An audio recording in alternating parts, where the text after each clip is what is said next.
여러분 안녕하십니까. 경제현장 오늘 고광철입니다. 오늘의 주요 뉴스 전해드리겠습니다.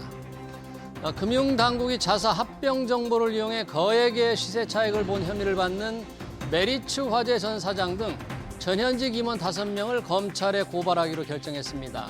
이들은 메리츠 금융지주 합병 계획 발표를 앞두고 가족까지 동원해서 주식을 대규모로 사들였다 팔아 5억 원 이상의 시세 차익을 본 것으로 알려졌는데요.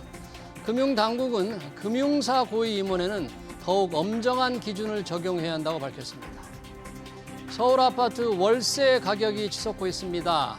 KB부동산이 집계한 6월 서울 아파트 월세 지수는 126.6으로 작년 말보다 5.1% 올랐는데 매매지수와 전세지수 상승률보다 높은 겁니다.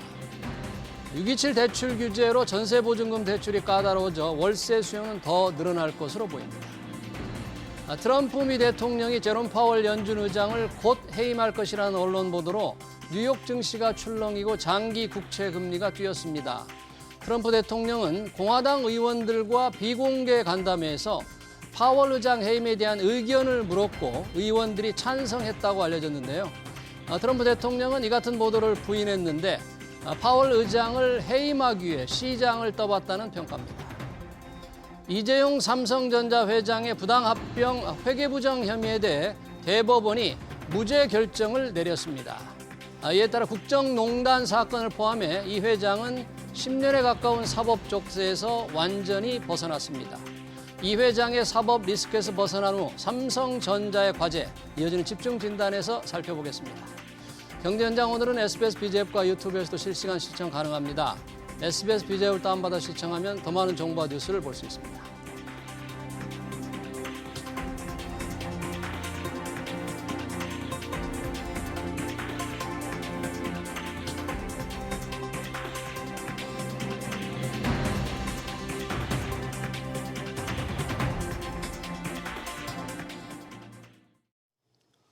네, 삼성전자 주가가 최근 야금야금 오르고 있었지만 고대역폭 메모리 HBM 기술력이나 저조한 영업 실적만 보면 최대 위기라고 할 수 있습니다. 횟수로 10년째 재판장을 오가야 했던 이재용 삼성전자 회장의 사법 리스크가 일부 원인을 제공했다는 분석도 있죠. 2025년 7월 17일로 이재용 회장은 사법 족쇄에서 해방됐습니다. 삼성전자의 앞날 두 분과 얘기 나눠보겠습니다. 박중원 리더스 인덱스 대표, 이주환 인더스트리 애널리스트 나오셨습니다. 어서 오십시오. 네, 안녕하세요. 네. 자, 이재용 회장 재판장을 오갔습니다. 부당합병, 회계부정 혐의, 국정농단까지 합하면 9년 넘게 재판을 받아왔는데 드디어 오늘 대법원 결정으로 완전히 사법 리스크에서 벗어났습니다. 우선 어떤 사건이었는지 좀 개요를 먼저 알아보고 싶은데요. 박중원 대표님, 네. 이재용 회장의 사법 족쇄 그동안 어떻게 진행이 되었습니까? 경영권 승계 때문에 봐야죠. 2015년에 제일모직과 삼성물산 합병 다 하는 과정이고 예. 합병 과정에서 최소 비용으로 경영권 승계를 하려고 하다가 지금 사법 족쇄에 갇히게 됐습니다. 예. 이번에 대법원 무죄 판결을 난 것의 핵심 쟁점은 이거였죠. 당시에 이재용 회장이 분식 회계에 고의로 관여한 것이 아니냐가 핵심 쟁점입니다. 어떤 분식 회계냐면은 네. 당시에 바이오에피스가 자회사일 땐 장부 가격이 2,900억이었어요. 바이오로직스의 자회사일 때요. 예, 네. 관계 회사가 되면서 4조 8천억으로 뛰었습니다. 네, 가치가 급상승했죠. 이유는 당시 제일모직과 삼성물산 합병 때 이재용 회장의 지분 가치를 유리하게 만들려고 했던 것이죠. 제일모직의 값어치를 높이기 위해서. 그렇죠. 네. 그래서 검찰은 제일모직의 가치를 부풀려서 삼성물산과 합병을 유리하게 만들기 위한 것이 아니냐라고 이제 기소를 한 것이고, 이렇게 해서 기소가 됐지만 서울행정법원에서 작년에 8월 분식회계를 일부 인정하는 걸 하면서 무죄로 급선회했습니다. 네. 그래서 2심에서 무죄가 났고 오늘 대법원의 최종 무죄가 난 겁니다. 그러네요. 이제 완전히 사법 리스크에서 남은 게 없습니다. 네. 국정농단은 이미 사면으로 다 끝났고요. 거고요. 네. 실제 2년 이상 이제 구속이 돼 있었다가. 네.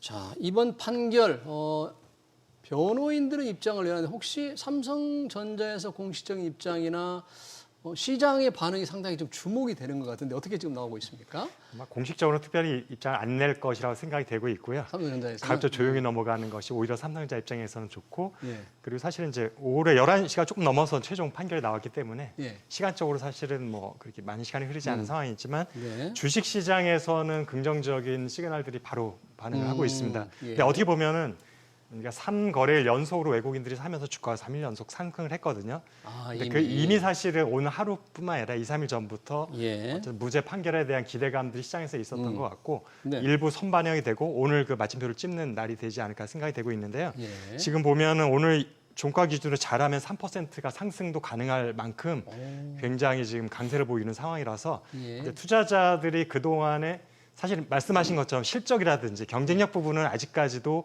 해결될 부분이 많이 있어서 그러니까 2분기 실적은 아주 안 좋았죠. 이게 지금 사실 실적에 반영이 되는 기대감이라기보다는 이제 삼성전자 그동안 계속 투자자들이 아쉬워했던 것들은 뭔가 찔끔찔끔 투자는 했어요. 근데 대부분은 사실은 반도체와 상관이 없는 부분들, 공조 시스템이라든지 뭐 음향 시스템이든지 이런 쪽에 투자들이 하긴 했지만 반도체와 관련된 뭔가 대규모 투자가 이제 필요한 한 방에 필요한 때가 아니냐라는 생각을 했는데 그 부분에 대해서 이제 CEO가 이제 사업 리스크가 계속 있다 보니까 아무래도 공격적인 투자 발표하기 조금 어려움이 있지 않았을까? 이제 그 부분이 해소되었으니 조만간 큰 빅딜이 있지 않을까라는 기대감들이 좀 있었을 것 같고요. 예. 그 부분이 정말 현실화될지는 좀 지켜봐야 될 것 같습니다. 네, 여러 가지 좀 기대감이 미리 좀 반영된 측면도 있고 이제 완전히 무죄가 확정이 됐으니까 뭔가 달라지지 않겠냐, 뉴 삼성이 나오지 않겠냐는 기대감인데 외국인들이 좀 사는 것 같아요. 이런 주가 움직임만 보면은 사법 리스크 완전히 벗어 던진 거 이것만으로 조금 굉장히 주가에 긍정적인 지금 그 원동력은 되는 거네요. 저는 이번 사법 리스크가 벗어났다는 것이 뭐 일부 주가 반영됐겠지만 사실은 어제 오늘 주가는 그 미국발이 더 컸던 것 같습니다. 미국. 예, 왜냐하면 그 트럼프 정부가 이제 중국에 엔비디아 제품 중에서 저사양 제품을 예. 허용을 해줬죠. 아, H20. H20이죠. 예. 왜냐하면 그게 왜 중요하냐면은 이번 2분기 실적 때 예. 1조 원 정도의 충당금을 떨어냈잖아요. 그래서 사실은 컨센서스보다 훨씬 적은 영업이익을 내기는데 그 1조 원의 충당금을 떨어낸 게 뭐냐? 바로 이 분야거든요. 아, 그래요? 저사양의 HBM에 들어가는 메모리를 가지고 있다가 네. 삼성전자가 연초부터 계속 가지고 작년부터 가지고 있다가 그거를 도저히 안 되니까 이번에 떨어낸 건데 이번에 그 부분을 풀어줬으니까 사실은 그럼 바로 3분기에 1조 원이 바로 영업이익으로 붙어버립니다. 아, 그렇게 되나요? 네. 네. 사실은 어제 오늘 저는 물론 그 대법원의 무죄 판결에 예상은 지난주부터 나왔을 거예요. 그 부분이 오히려 더 반영돼서 오늘 3%가 오르는 것 같고 아, 그 부분을 뺀다면 사실은 이제 그 실제 이재용 회장의 사법 리스크에 대해서 완전히 자유에 대한 거는 실질적으로 보면 2심 무죄 때부터 이미 정상적인 경영 활동을 해왔습니다. 지난 2월이었나요? 네, 20 그렇죠. 문제가. 네. 아, 그래서 이번 사법 리스크에 벗어나는 것이 주가에 반영하는 건 어느 정도 한계가 있다. 저는 그렇게 보고 있습니다. 그러네요. 그러니까 미국 엔비디아의 저사양 인공지능 칩 H20의 중국 수출 허용의 어떤 반사 효과가 주식시장에 작용한다. 삼성전자 이재용 회장의 무죄로 여튼 주가가 오르고 있는데 삼성전자보다 훨씬 빨리 올랐던 SK 하이닉스 주가가 오늘 큰 폭으로 떨어졌는데 무슨 일이 있습니까? SK 하이닉스는 지금?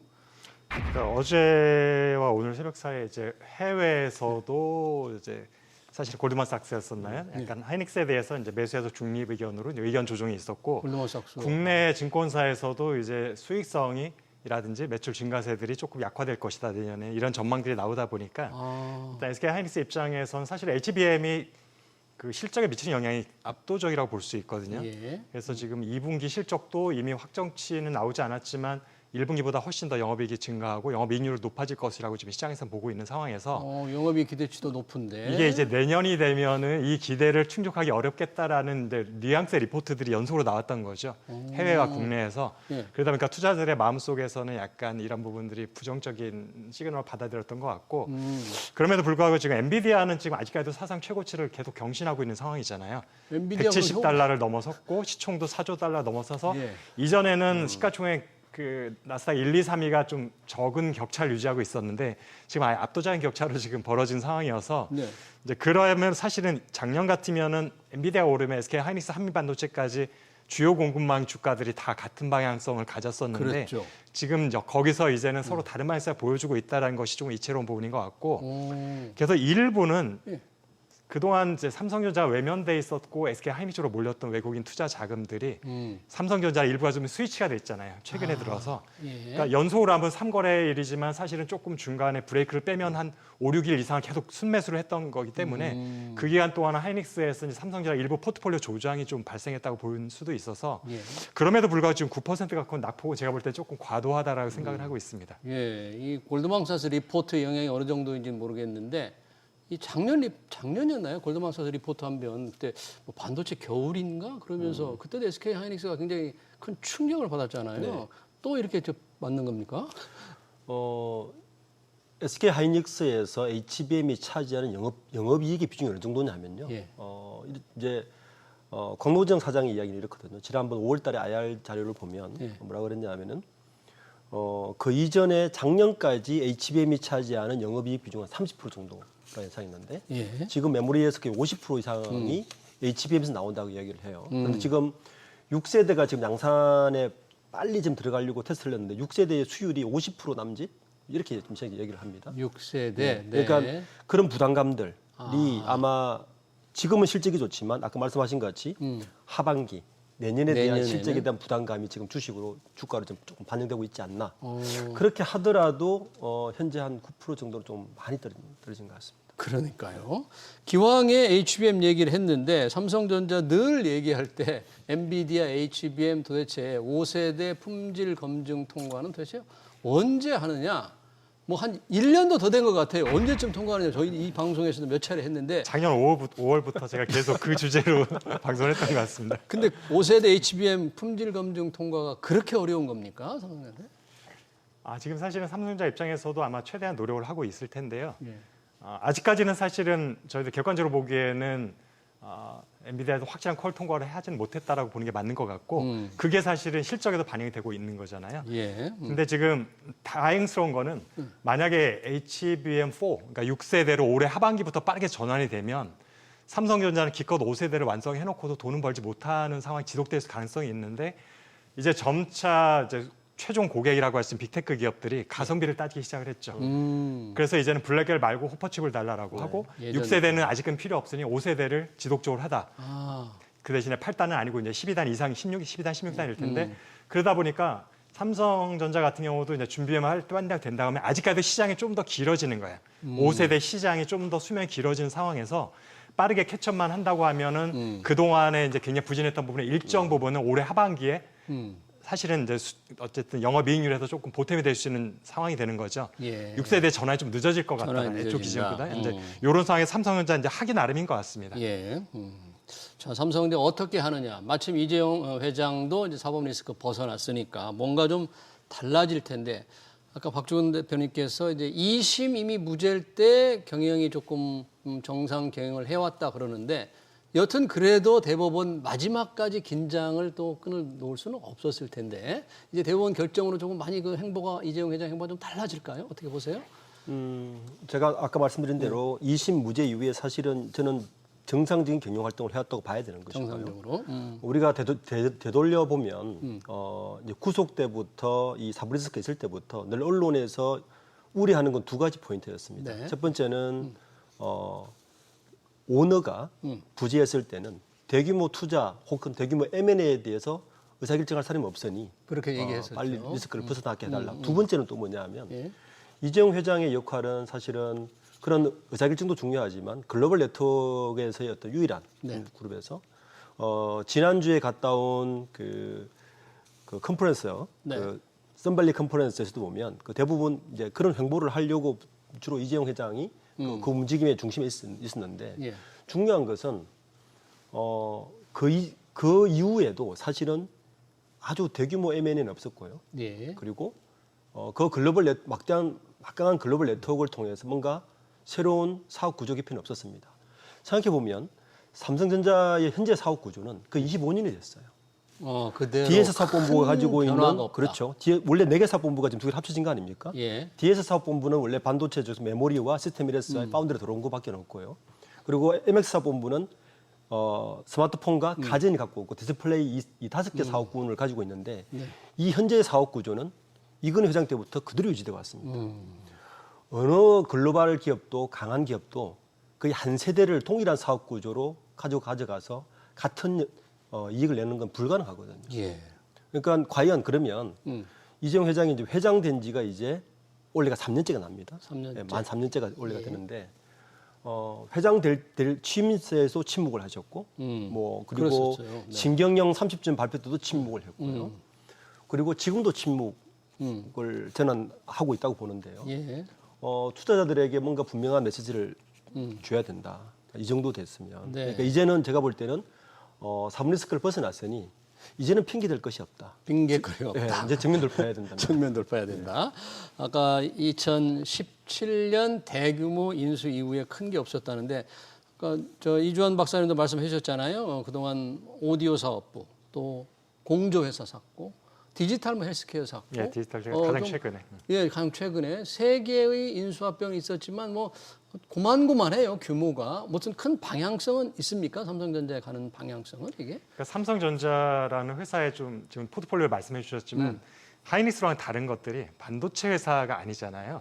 어떻게 보면 종합적인 전자회사다 보니까 반도체 부문 외의 것들을 강화하기 위한 포석이 조금 있다라고 느껴지긴 합니다. 예. 제가 볼 때 그거는 그러니까 약간 미래를 생각한다 보면은 자율주행 자동차 시대를 준비를 하면서 거기에 뭔가 본인들이 공급망의 좀 핵심을 서플라이가 되기 위한 노력들 가운데 강화되는 부분들.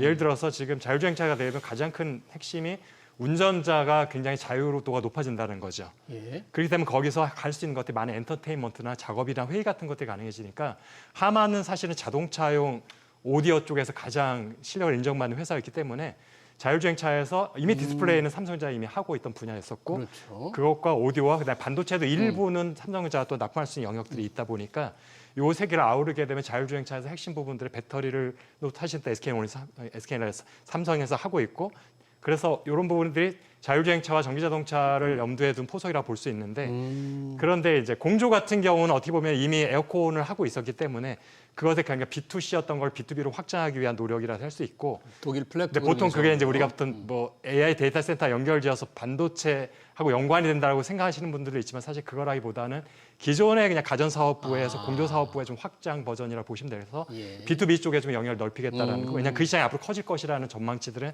많이 있기 때문에 그래서 어떻게 보면 삼성전자에서 완성품, 완제품 쪽에 좀 더 그 연관성이 높은 것들에 대한 M&A들이 좀 꾸준히 있어 왔고요. 예. 근데 반도체 관련해서는 사실상 몇몇 설계 기업들을 아주 작은 규모로 한 것을 제외하면 거의 스타트업 수준의 기업들 아직까지는 사실 거의 10년 동안 없었다고 보고 있고 사실은 해야 되는 부분들이 파운더리 하고 싶었으면 파운더리 쪽에 뭔가 설계가 됐던 파운더리 공정이 됐던 했어야 되는데 파운드리. 이런 노력이 전혀 없었던 것이 제 입장에서 조금 아쉬움이 있고 네. 메모리는 사실 M&A보다 본인의 실력을 꾸준히 키우면 되는 영역이었었는데 여기서 좀 삐걱한 거죠. 지금 몇 년 사이에. 크게 삐걱한 거죠. 인공지능의 큰 파도에 올라타지 못해서 SK하이닉스에 덜미를 잡힌 거잖아요. 지금 사실 어떻게 보면은 반도체 연구하는데 한국과 미국의 대부분 기업들이 역대급 최고의 실적들을 하고 있을 때 반대 방향으로 갔었던 영역이니까 사실 이런 부분들 사실 본인이 해결될 부분이기도 하고요.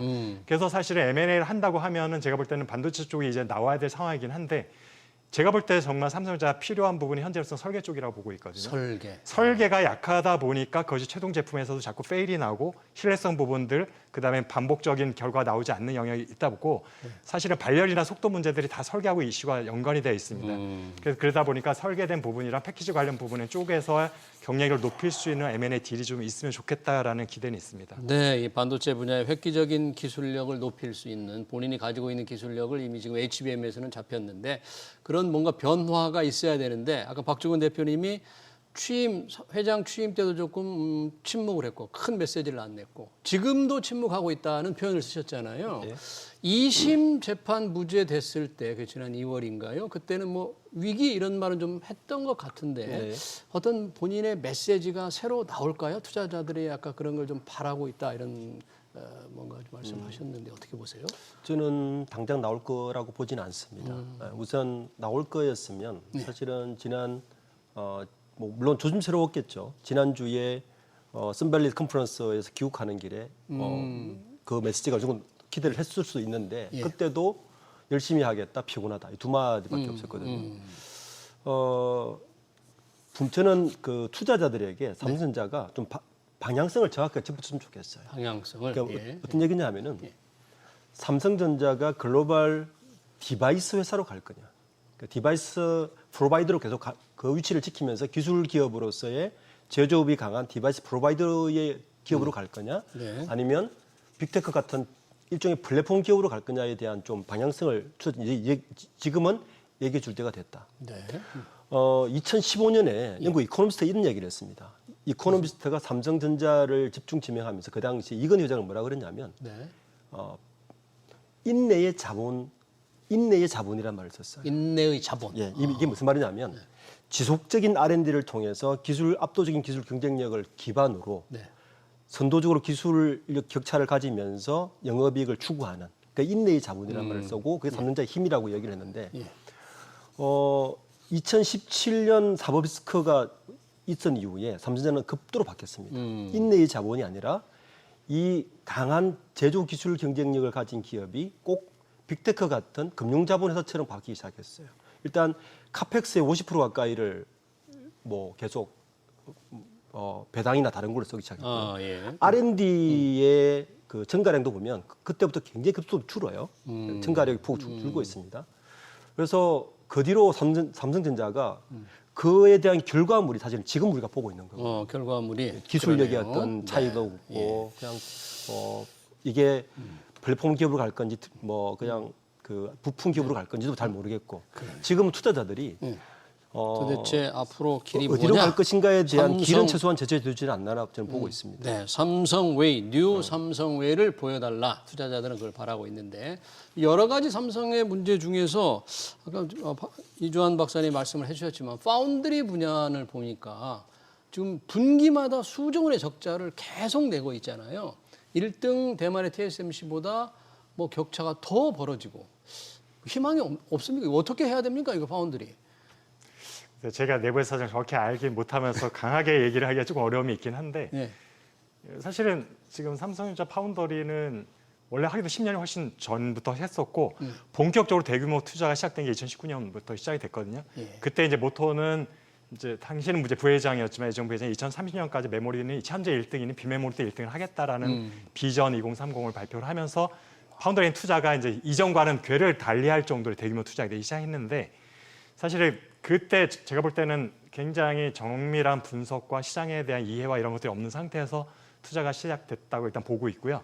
근데 그 상태로 계속 10년이 되다 보니까 10년 가까이 되다 보니까 이젠 브레이크를 걸기가 좀 어려운 상황이 돼버린 거죠. 왜냐하면 그동안 이미 투입된 자본이 너무 커졌고 그곳에 투입된 인력들 이제 예. 배치 같은 것들도 지금 상당히 많이 변화가 있는 상황에서 이거를 그대로 가져가자니 빠른 시간 안에 뭔가 획기적인 반전을 하기는 어려울 것 같은데 여기에서 접자니 그거에 대한 부담도 지금 굉장히 커진 상황이 되는 거예요. 이게 규모가 작을 때는 그냥 그동안의 손실은 잊어버리자. 앞으로를 생각해서 접고 그 돈을 딴 데 투자하자가 되는데 지금 사실은 들어왔던 투자 비용이 뭐 100조가 넘는 상황이 되다 보니까 그 결정을 어느 누구도 쉽게 하지 못하는 거죠. 삼성전자. 이재용 회장은 불만이고 DS 부문장 누가 하더라도 바로 이걸 접자라는 말을 강하게 하기 좀 어려운 상황이 돼버려 있고 네. 왜냐하면 그게 이제 투자자들한테 굉장히 큰 실망 매물이 나올 수도 있는 상황이다 보니까 근데 그렇다고 현재 이 상태를 꾸준히 가져갈 자신 없는 거예요. 그러다 보니까 어떻게 딜레마네요. 보면은 이게 굉장히 스마트한 엑시트를 해야 되는 상황인 것 같은데 딜레마예요. 제가 이 부분이 그래서 지금 실적에는 계속 발목을 잡고 있는 거잖아요. DS 부분에서도 아마 파운드리 적자가 아니었어 1분기에도 1조 원보다는 훨씬 한 3조 원 이상의 영업이 나왔을 것 같은데 물론 1조 원의 H200 용돼야 되는 어쨌든 재고 처리 부분도 있었겠지만 예. 결국엔 파운드리 적자가 한 절반 이상을 이제 감소시켜버리는 영향이 있었기 때문에 이것이 올해 안에 획기적인 반전이 있기 쉽지 않잖아요. 시장 점유율이 낮아지고 있다는 얘기는 매출도 이제 감소하는 방향이라서 고정 비용이 높아서 지금 적자가 유지되는 상황이 계속되는데 매출마저도 지금 감소를 하고 있는 상황이 돼버리면 예. 더 적자폭은 커질 가능성이 높다. 그러네요. 그래서 이 부분은 사실은 제가 만약에 CEO를 하더라도 쉽게 결정을 내기는 어려운 상황이 지금 직면해서 좀 더 일찍 제가 볼 때 한 4, 5년 전에 결단을 내렸어야 되는데 시점을 지금 너무 놓쳤다라는 생각이 좀 들긴 합니다. 참 듣고 보니까 딜레마네요. 어떻게 할 수도 없고 대규모 투자가 들어갔기 때문에 지금 상황에서 어렵다. 일각에서 이제 분사를 하면 어떻겠느냐. 근데 뭐 분사한다고 뭐 뾰족한 수가 있는 건 아니겠지만 그런 주장도 있던데 그 가능성은 좀 없는 겁니까? 현실적으로 어렵지 않나는 생각입니다. 어렵다. 현실적으로 어렵다. 왜냐하면 돈 문제입니까? 그것도? 그렇죠. 우선 재무적 독립성 자체를 보장하기 어렵습니다. 지금도 그 20조 이상을 투자하는 걸로 알고 있는데 파운드를 살리려면 독립회사를 만들었을 때 그 투자 자금을 재원을 어떻게 확보하기가 마련하느냐. 어렵습니다. 두 번째는 사업 역량 자체를 담보하기 어렵죠. 사업 역량을. 네. 인텔이 지금 파운드리를 전담한 거 아닙니까? 예. 애초부터 저는 이게 이제 HBM을 보면 예. 삼성이 왜 파운드리에서 실제 못 내는 걸 알 수 있는데 사실 HBM은 메모리지만 예. 파운드리 같은 사업 마인드로 사업을 해야 되는 거거든요. 왜냐하면 HBM은 메모리 사업이지만 사실은 커스터머의 니즈에 맞도록 계속 설계를 바꾸고 커스터머 니즈 그러니까 수요자 위치에서 늘 마인드를 했을 때 HBM이 성공할 수 있었던 거거든요. 네. 삼성의 HBM 성공할 수 있었던 가장 큰 이유 중에 하나는 저는 공급자 마인드이기 때문에 봅니다. 공급자 마인드에서. 그러니까 파운드리도 예. 파운드는 철저하게 수요자 마인드로 사실 접근한 반도체 사업인데 공급자 마인드로 접근하는 것 자체가 사실은 안 된 거라서 예. 그러니까 재정적인 문제, 예. 재원은 투자 그리고 재원. 사업 역량 자체의 문제, 조직 문화나 그룹 차원의 전략 판단을 봤을 때 현실적으로 당장 어렵다고 보고 있습니다. 네, 정말 삼성전자는 큰 짐이고 영업 실적을 악화시키는 주범이 되어 있는데 그렇다고 어떻게 뾰족한 방법도 없다. 그래서 2분기에 영업이익이 5조가 훨씬 못 미쳤잖아요. 쇼크, 어닝 쇼크였는데 이주환 박사님, 그러면 지금 2분기 이후 지금 3분기, 4분기 그리고 내년 실적 전망은 어떤지. 근데 주가는 이미 조금씩 오르고 있잖아요. 오늘 이 무죄 판결 이외에도 다른 요인은 오르고 있는데 주가 전망은 어떤지 어떻게 보세요? 실적과 주가는? 주가 부분은 사실은 조금 이제 판단하기 어려운 부분이 좀 더 있긴 한데 네. 지금 결국엔 삼성전자, SK하이닉스와 이제 탈동조화가 꽤 오래전 1년 가까이 되어 왔는데 이 부분이 계속 서로 완전 독립적으로 갈 거냐 아니면 이제는 IT 반도체 계열 묶여서 이제 동조화돼서 갈 거냐라는 부분이 지금 하반기 어떻게 갈지가 불확실성이 좀 있는 상황이고 예. 그 부분엔 결국엔 외국인들의 이제 투자자들의 어떤 전략이 어떤 변화가 있을 것이냐라는 부분. 사실은 제가 연초와 작년 말 같은 경우에는 원달러 환율이 이제 하방 쪽으로 확실히 방향이 틀어져야 투자 자금이 좀 더 유입될 수 있다라는 것에 이제 조심스러운데 이제는 환율이 좀 어느 정도 안정이 됐다. 1,300원대 50원에서 그 조금 상향 왔다 갔다 하는 상황에서 이제 다시 1,400 위로 가지 않을 거다라는 이제 확신을 들고 있는 것 같고요.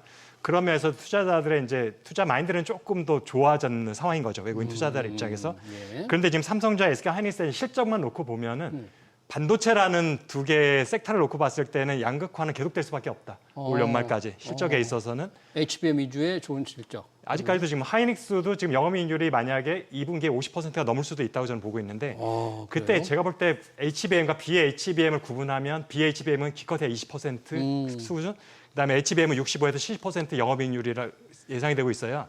그러니까 결국 하이닉스도 HBM 떼어내면은 그렇게 어마어마한 실력이 나오기는 어려운 상황이에요. 왜냐하면 다른 수요들은 그렇게 썩 좋지는 않은 상황이거든요. 근데 삼성전자는 그쪽이 지금 떼어져 있는 상황이죠. 플러스 요인이 없는 상태여서. 근데 올 하반기도 뭐 HBM 지금 HBM 5세대가 엔비디아 납품될지 여지를 모르겠지만 하더라도 지금 마진율은 삼성전자가 훨씬 낮을 것이다. SK 하이닉스보다는. 그래서 지금 H20의 공급이 재개된다 하더라도 그쪽의 수익 기여도가 크지는 않을 거라 봅니다. 마진이 높지 않을 것이다. 그래서 전 세계 HBM 시장 점유율이 30% 40% 되면서도 마이크론보다 훨씬 낮은 영업이익률이 나온다는 얘기는 역시 HBM조차도 마진이 좋지 않다는 상황인 거죠. 수율이 좋지 않고 굉장히 중저가 제품 위주로 라인업이 되어 있다는 얘기라서 그래서 실적만 놓고 보면 주가가 추가 상승하는데 조금 걸림돌이 될 가능성이 있다는 것들. 실적만 단지 본다면. 지금 여기서 투자 자금이라는 것은 사실 무조건 실적만 꽂고 움직이지 않기 때문에 포트폴리오 구성장, 삼성전자에 많이 빠졌던 부분들을 다시 일정 부분을 채우려는 부분이 있다면 조금 더 올라갈 가능성이 있는 거죠. 네, 그러네요. 짧게 박주근 대표님 혹시 주가 전망이나 실적에서 좀 첨언하시거나 좀 덧붙일 말씀 있으십니까? 지난 5월달에 SK하이닉스 IR에서 뭐라 그랬냐면은 2028년이 되면 HBM이 메모리 시장에 차지하는 비중이 60%라고 이야기를 했습니다. 2028년 60% 메모리 시장에서 60%입니다. 예. 그리고 HBM이 영업이익 그러면 그렇게 되면 영업이익에 차지하는 비중은 70%까지 올라갑니다. 이번에 재밌는 건요. 6세대를 개발하면서 삼성은 그 6세대인 원C에다가 네. 양산을 태웠고요. 하이닉스는 아주 기발하게도 원P에다가 5세대에다가 6세대 12단째를 올렸습니다. 그 말은 무슨 말이냐면 SK하이닉스가 HBM을 먼저 했기 때문에 수율이 안 나오는 걸 보고 빨리 수율이 잘 나오는 원비에다가 12단짜리를 6세대를 올렸다는 이야기예요. 예. 삼성은 그걸 건너뛰고 원C로 올렸다는 건데 수율이 분명 안 나올 겁니다. 그렇게 된다면 하반기에 영업이익률은 더 낮아질 겁니다. 삼성이. 네. 그렇게 하면 올해까지의 HB 양산은 어렵다고 저는 판단하고 6세대를 아마 하이닉스가 올해 6세대를 양산에 태워버린다면 삼성전자의 포텐셜은 그렇게 올해까지는 높지 않다. 저는 네, 판단합니다. 그러네요. 이재용 삼성전자 회장의 사업 리스크 족쇄에서 벗어난 문제, 그리고 두 회사 SK하이닉스까지 투자 전략까지 잘 들었습니다. 지금까지 박주근 리더스 인덱스 대표, 이조한 인더스트리 애널리스트였습니다. 고맙습니다. 네, 감사합니다.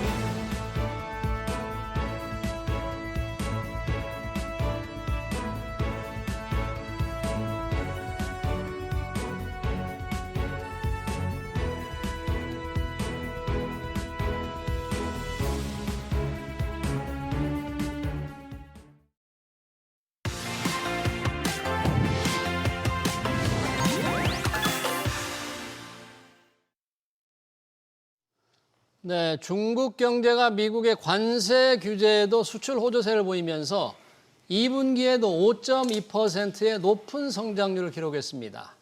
미국과 중국의 관세 휴전은 8월 12일까지죠. 불확실성은 남았지만 외국인 투자자들은 중국 증시에 몰려들고 있습니다. 중국 경제 실제로 좋아지고 있는 건지, 투자자들이 중국 증시에서 눈여겨보고 있는 분야는 무엇인지, 전가림 호서대 경영학부 교수 모시고 얘기 들어보겠습니다. 교수님 어서 오세요. 네, 안녕하세요. 반갑습니다. 자, 중국 경제 지난 1분기 굉장히 좋았는데 잠시 일시적인 줄 알았습니다만 2분기도 5.2%네요. 꽤 높은 성장률처럼 보이는데 뭐 계속 트럼프가 관세로 중국을 지금 겨냥을 하고 있습니다만 별 네. 영향을 안 받는 겁니까? 생각보다 성적이 굉장히 좋게 나온 거는 분명합니다. 우리가 예. 둔화세를 예측을 했지만 그 둔화세가 그렇게 현격하지 않다라는 데 이제 시장에 어떤 공감대가 형성돼 있는데요. 예. 그것을 판단하고 분석하는 데는 조금의 차이는 있는 것 같습니다. 예를 들어서 3월 달에 양회를 통해서 얘기한 5% 내외의 성장을 달성했다라는 측면에서 보게 되면은 네. 2분기의 어떤 성장률은 상당히 좀 고무적이다라고 볼 수 있는데요.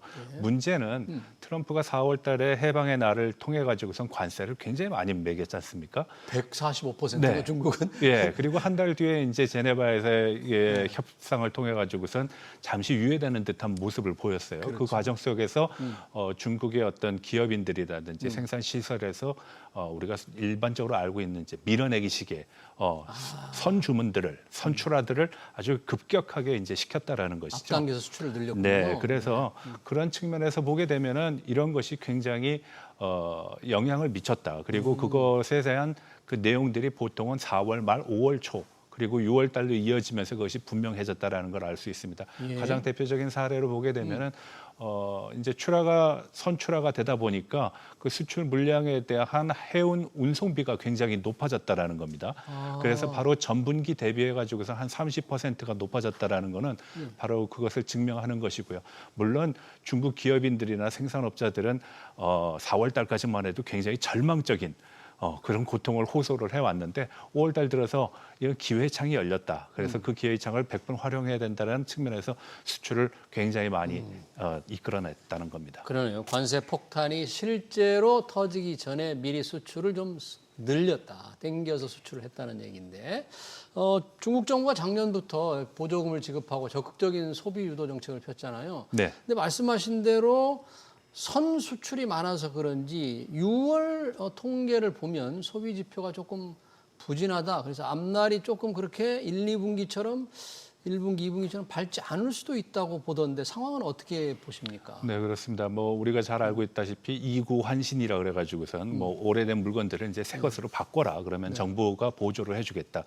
보조의 내용을 지금까지 나온 자료를 보게 되면은 대개는 가전 제품이라든지 통신 제품에 집중이 되어 있었습니다.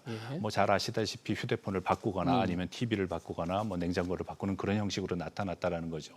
그런데 그것이 한 3, 4개월 6개월 동안은 성적이 꽤 괜찮았습니다. 그런데 최근 들어서는 이미 거기에 대한 내용은 이미 시장에 반영이 됐고 오히려 최근은 이구 환신에 대한 효과가 미미한 것으로 나타나고 있다는 것입니다.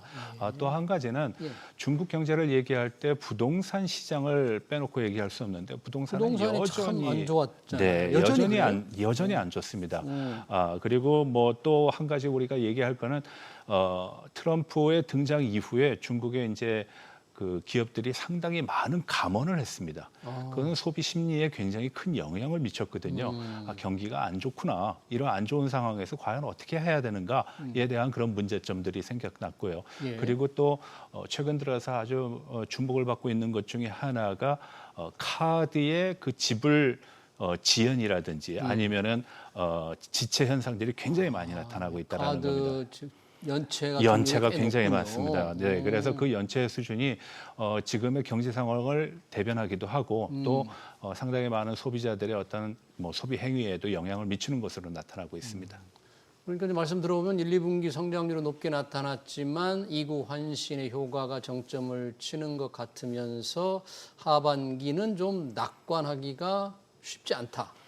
조금 그렇게 좀 봐야 된다. 네, 그렇습니다. 뭐 둔화가 곧 닥칠 것이다라는 표현이 아마 적절할 것으로 보입니다. 이제 전반적으로 이걸 끌어나가서 12달에 걸쳐서 평균치를 내기보다는 오히려 앞에 걸 끌어오다 보니까 뒤에 소비가 돼야 되고 생산이 돼야 되는 것이 상반기에 이미 이루어졌다라는 것이죠. 그래서 하반기에 대해서는 둔화에 대한 걱정이 더 심각해지고 있다. 특히 뭐 중국 경제 하면은 계속 얘기하고 있는 것 중에 하나가 디플레이션인데 디플레이션에 대한 어떤 긍정적인 어떤 생각의 전환이라든지 시장의 어떤 판단이 여전히 불확실한 상황으로 전제를 하고 있다는 것이 지금 가장 큰 문제라고 볼 수 있겠습니다. 네, 중국 경제를 짓눌러 왔던 부동산은 지금 시장이 잘 바뀌지 않는다 그러는데 뭐 시진핑 주석이 부동산 개발 신모델을 서둘러 추진하라 그랬다는데 이게 무슨 뜻인가요? 네, 이제 뭐 우리식으로 표현하게 되면은 도시 건설 그리고 도시 계획과 관련된 정부 회의를 얼마 전에 주최를 하셨습니다. 그런데 그 과정 속에서 나타난 내용을 보게 되면 부동산 경기에 대한 우려가 반면 극단적으로 나타나고 있다는 것이죠. 빠른 시일 내에 부동산 시장의 정상화를 추진할 수 있는 방향을 찾으라는 것인데 사실 그게 쉽지 않습니다. 잘 아시다시피 3년간의 장기적인 그 팬데믹 상황 속에서 중국 사람들의 어떤 소비 성향이 굉장히 하락됐고 시장에 대한 어떤 믿음감이라든지 그리고 또 경기 불황이 굉장히 장기화될 것이다라는 것이 미중의 전력 관계 속에서도 증명이 되고 있기 때문에 일선 도시의 부동산은 그래도 좀 나은 편입니다. 성적을 보게 되면은 상당히 뭐 거래량도 증가하는 듯한 모습을 보이긴 하지만 2선 도시에서 4선 도시의 상황을 보게 되면 아주 중심가는 괜찮은데 그걸 벗어나면 여전히 안 좋다. 투자 대상이 될 만한 거는 괜찮다는 것이죠. 그래서 하반기 들어서 절벽에 가까운 어떤 그런 경기의 둔화라든지 하락이 이어질 것이다라는 그런 예측들이 많이 나오고 있습니다. 그러네요. 걱정이 좀 많은데 그동안 미국의 관세를 어느 정도 벗어나는 충격을 딛고 수출이 잘 되는 듯하지만 최근에 있었던 게 미국이 그 엔비디아의 저사양 AI 칩 H20을 이제 중국의 수출을 지난 4월부터가 막아놨다가 최근에 허용을 했잖아요. 네, 맞습니다. 그러니까 중국에는 이제 상당히 혜택을 베푼 것 같은데 그렇게 하는 대신에 미국이 받은 것, 중국이 미국에 선물을 준 거는 뭐 있었나요? 뭐 일종의 교섭은 상호주의의 원칙에 의해서 한다라는 측면에서 보게 되면은 미국도 분명히 받은 것이 있다. 그 대표적으로 우리가 히토류를 많이 얘기하는데 히토류에 대한 통제를 하겠다라는 중국 정부도 상당히 미국의 어떤 협상 과정에서 유연한 태도를 보였다라는 것이죠. 아직까지는 미국의 기대치에는 이르지 못한 것 같습니다. 아직은요? 네, 그렇지만 일단 이런 현상들을 우리가 보게 되면은 미중 간의 관계에 있어서도 주고받기식의 어떤 대화는 계속 지속되고 있다라고 볼 수 있고요. 또 한 가지 이제 말씀하신 엔비디아의 그런 문제를 가지고 보게 되면은 제 승황의 그 뭐 언급이 굉장히 좀 좋은 어떤 사례라든지 열쇠가 되지 않을까라고 저는 생각을 합니다. 어떤 얘기를 중국을 했나요? 계속 규제를 하거나 막게 되면은 오히려 중국의 자생적인 역할 그리고 그런 역량이 강화될 거기 때문에 오히려 더 큰 부담이 작용될 수 있다. 차라리 뭐 미국산 그리고 첨단에 대한 의존도를 높여가지고선 그런 의존도 속에서 중국 경제를 이끌어나게끔 만드는 것이 훨씬 낫다라고 판단하는 것을 미국 정부에서도 상당 부분 수용한 것이 아닌가라고 생각합니다. 네. 미국 제품을 계속 쓰도록 해서 미국에서 벗어나지 못하게 의존도 중국 기업들이 계속 의존하게 만들어야지 네, 그렇습니다. 규제를 할 경우는 중국 기술이 좋은 기술을 다 자기 독립하고 자립한다 그런 얘기잖아요. 그렇습니다. 네, 실제로 그렇게 될 수 있을지. 지금 미중 관세는 서로 145% 위협했다가 지금 휴전 상태잖아요. 네. 이게 8월 12일까지인가요? 네. 그럼 그 이후에 지금 어떻게 다시 재개될 때 서로 잘 합의가 될까? 혹시 어떤 얘기들이 조금 있습니까? 요즘 시장에 흔히 도는 얘기 중에 타코란 말 있지 않습니까? 타코, 예. 네. 뭐 결국은 트럼프가 말은 크게 하지만 또 타협점을 찾아갈 타협점을 할 것이다. 거다. 예. 그래서 비겁자 트럼프라고 보통 얘기를 하지만 예. 그 비겁자라는 상황이라는 것도 어떻게 보면은 국내 경제에 대한 어떤 배경을 두고 얘기를 하는 거기 때문에 미국의 경제가 안 좋아지는 것을 트럼프 자신도 원치 않을 겁니다. 그리고 그러한 압박이 트럼프 행정부에서도 상당 부분 작용할 것이고요. 중국도 역시 마찬가지일 거라고 저는 판단을 합니다. 예. 제가 최근에 중국을 다녀왔는데 중국의 상황이 썩 좋지 못하다는 것을 제가 여실히 느끼고 왔습니다. 숫자상 성장률은 높지만 네.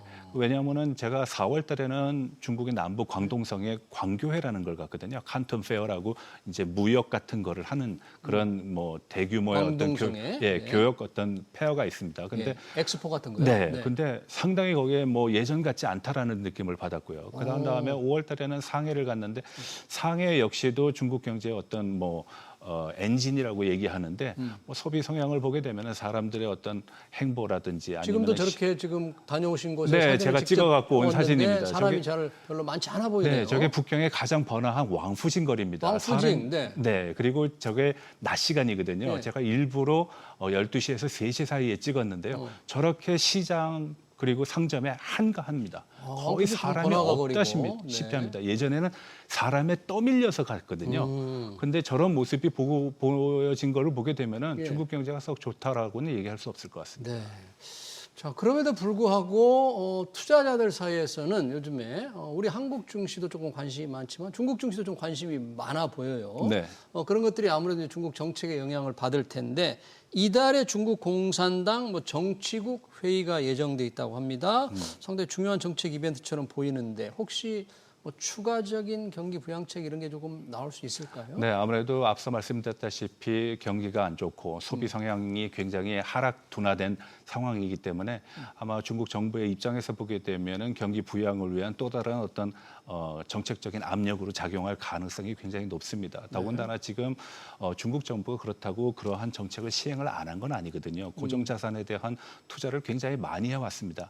다만 5% 정도 되는 정부의 투자에 비해서 민간의 투자는 오히려 마이너스 0.3% 정도를 기록하고 있다는 측면을 보게 되면은 이게 좀 이게 형평성 있게 가고 있지 않다. 예. 정부가 주도하는 거는 대부분 최첨단이라든지 아니면 미국과 경쟁할 수 있는 그런 신질 생산력이라고 그들이 얘기하는 산업 분야거든요. 예. 가장 뭐 앞서가는 그리고 첨단의 그런 부분인데 민간의 어떤 투자라든지 민간의 어떤 인식은 정부의 어떤 그 정책과는 상당한 괴리가 있지 않는가라고 판단이 됩니다. 그러네요. 과연 어떤 정책이 나올지 또 추가 경기 부양이 나올지 지켜봐야 될 것 같고요.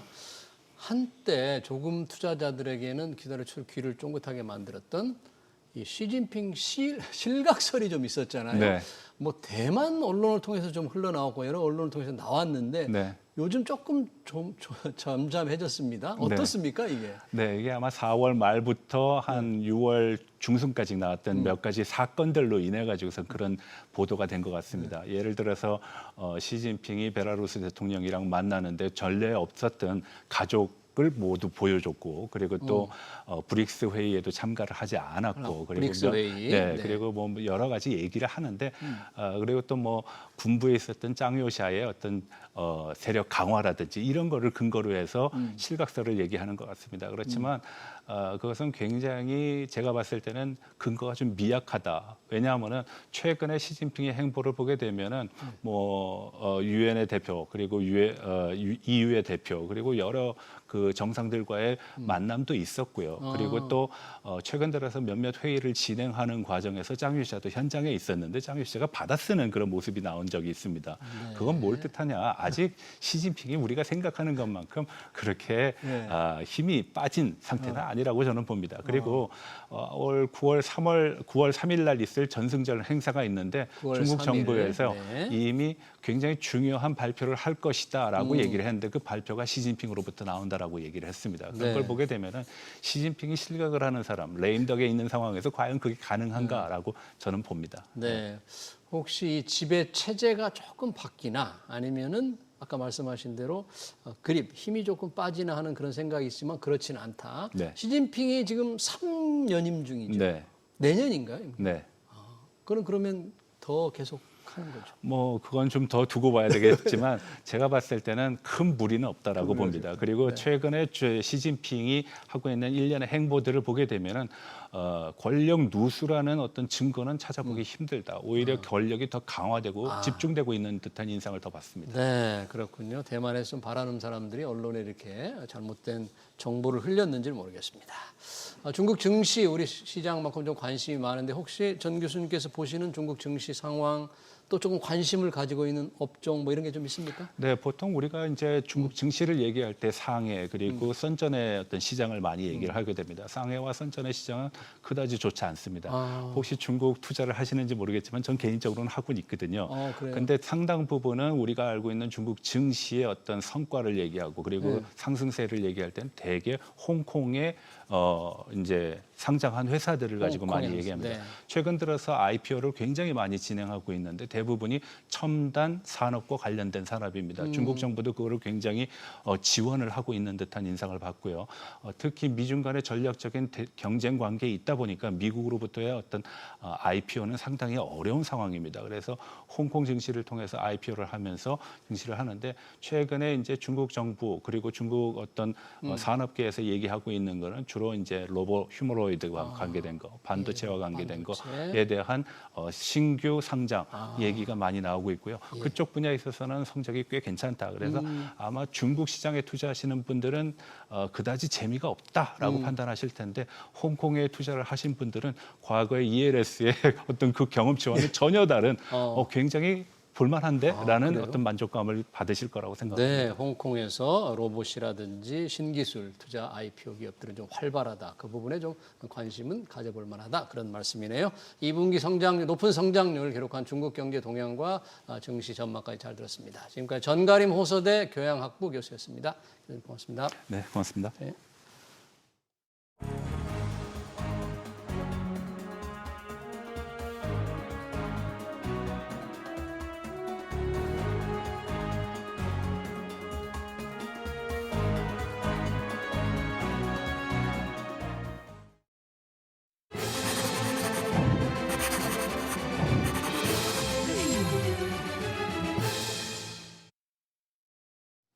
이재용 삼성전자 회장이 10년 가까이 묶여있던 사법 족쇄에서 완전히 벗어났습니다. 오늘 대법원에서 제일모직 삼성물산 부당합병 회계부정 혐의에서 무죄 결정을 받았죠.